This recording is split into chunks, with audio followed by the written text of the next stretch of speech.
Assalamu alaikum wa rahmatullahi wa barakatuh. Before we begin this video, don't forget to give it a like. It truly encourages us to keep sharing beneficial content, inshallah. And if you haven't already, subscribe to our channel and turn on the notification bell so you won't miss our future videos on faith, spirituality, and Islamic reminders. Barakallahu feekum. May Allah bless you, and enjoy the video. Sometimes, what feels like heartbreak is actually divine protection. When someone we love walks away or is removed from our life, our first instinct is to question, to grieve, and to plead for their return. But in the silence of that separation, Allah is often doing something far greater than we can comprehend. It's easy to believe that love, if it's true, should always last uninterrupted. Yet, in the design of Allah, even temporary distance can serve a higher spiritual purpose. Separation, especially when it comes to two hearts that once shared a deep connection, can be painful. But pain is not always punishment. It can be purification. It can be a moment of realignment.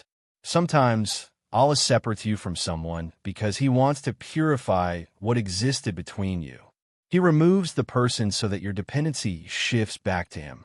He takes away the one who is occupying your heart so that your heart can be cleaned, humbled, and reminded that no creation should ever be loved more than the Creator. When you experience that painful distance, you may begin to ask, why did Allah allow this to happen?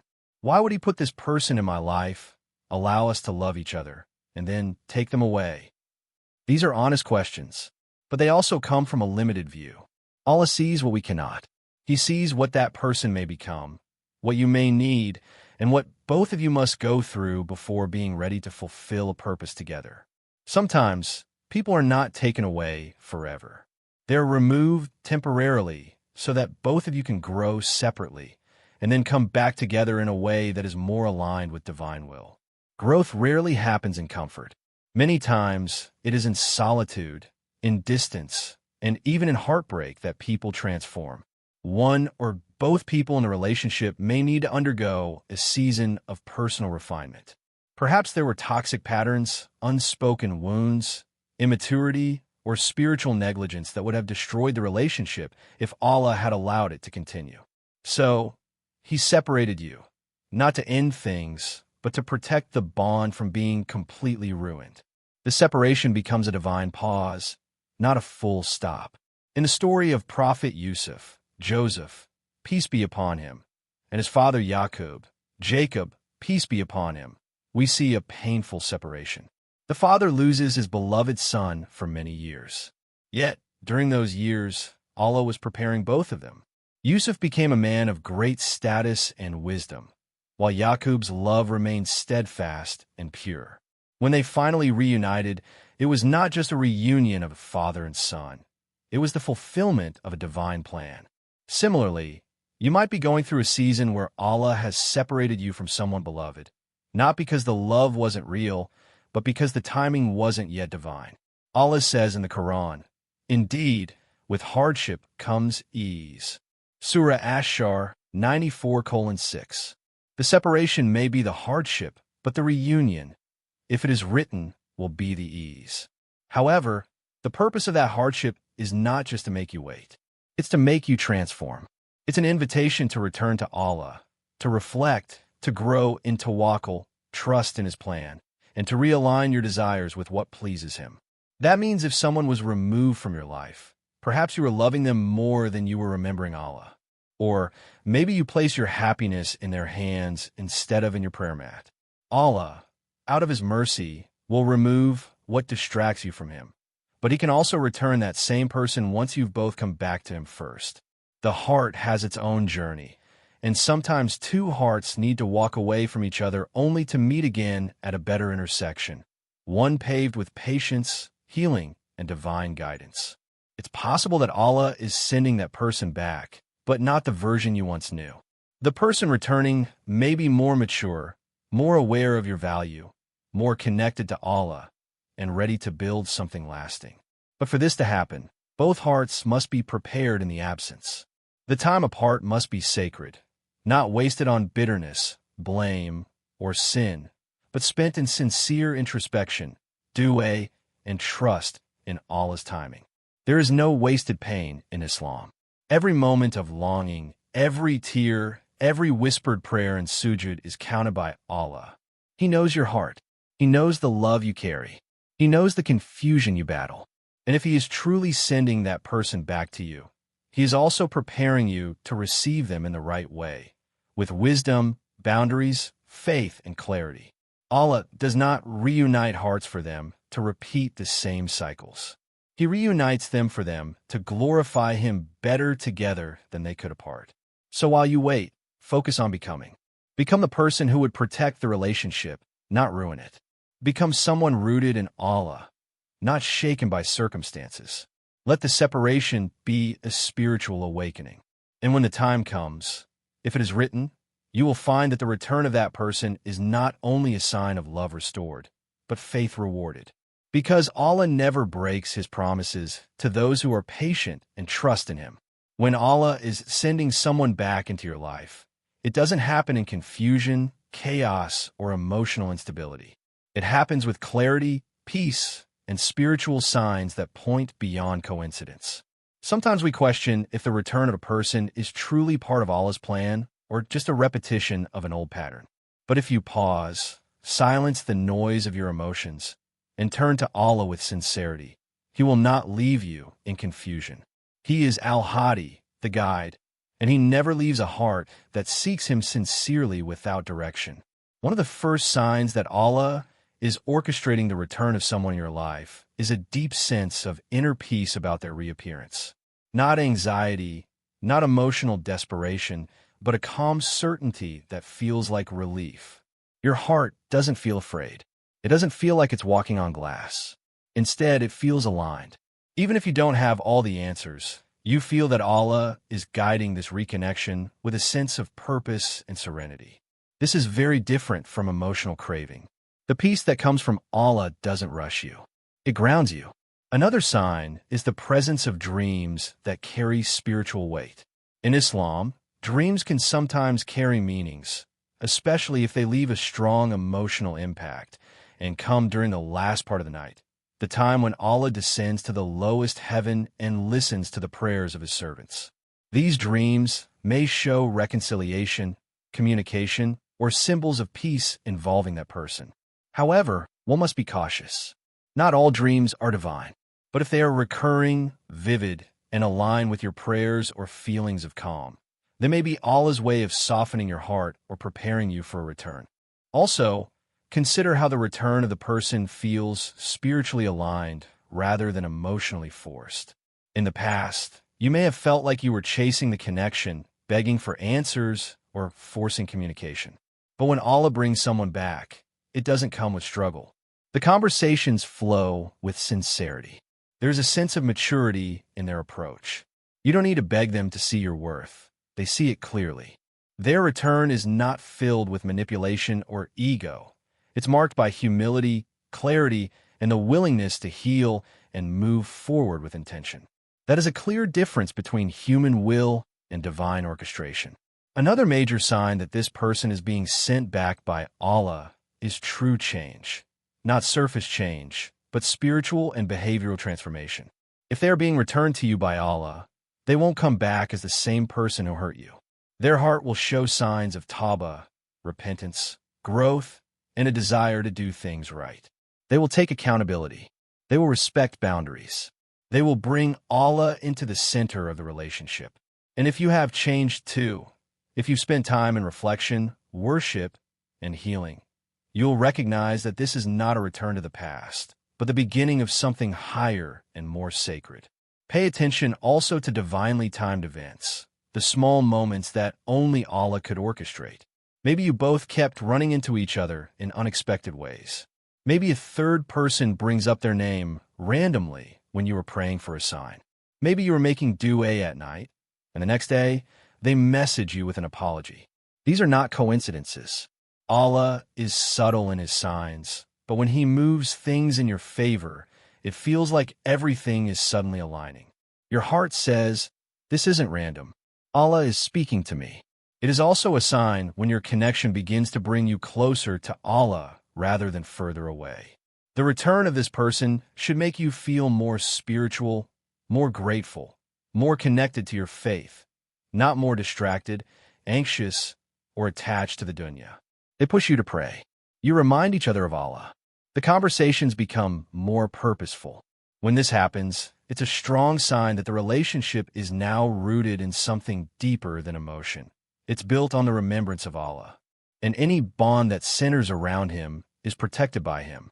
Allah says in Surah Al-Anfal 8:2, "The true believers are those whose hearts tremble when Allah is mentioned, whose faith increases when His revelations are recited to them, and who put their trust in their Lord."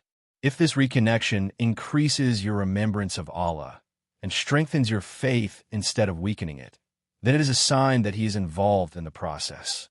He is allowing that person to return not to repeat history, but to build something sacred. Finally, your own soul will feel it. The more you become spiritually awakened, the more you recognize what is from Allah and what is not. Your fitra, your natural state, knows peace. And when something is from Allah, it does not fight against your spirit. It enhances it. So listen, not just to words, but to energies, to timing, to signs, to your heart in sujud. Because Allah speaks through His servants in many ways. And when He is sending someone back to you, He will confirm it in ways the soul cannot deny. And if you still have doubts, turn to istikhara, the prayer of guidance. Ask Allah sincerely. If this is from you, make it easy and blessed. If it is not, remove it and replace it with what is better for my deen and heart. Allah never ignores the one who asks with sincerity.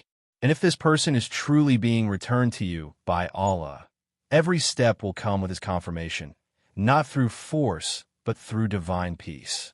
It's one thing for someone to return into your life, but it's another thing entirely to be spiritually and emotionally ready to receive them. When Allah is orchestrating the return of a person into your path, there are conditions, spiritual preparations that must take place in your heart and soul.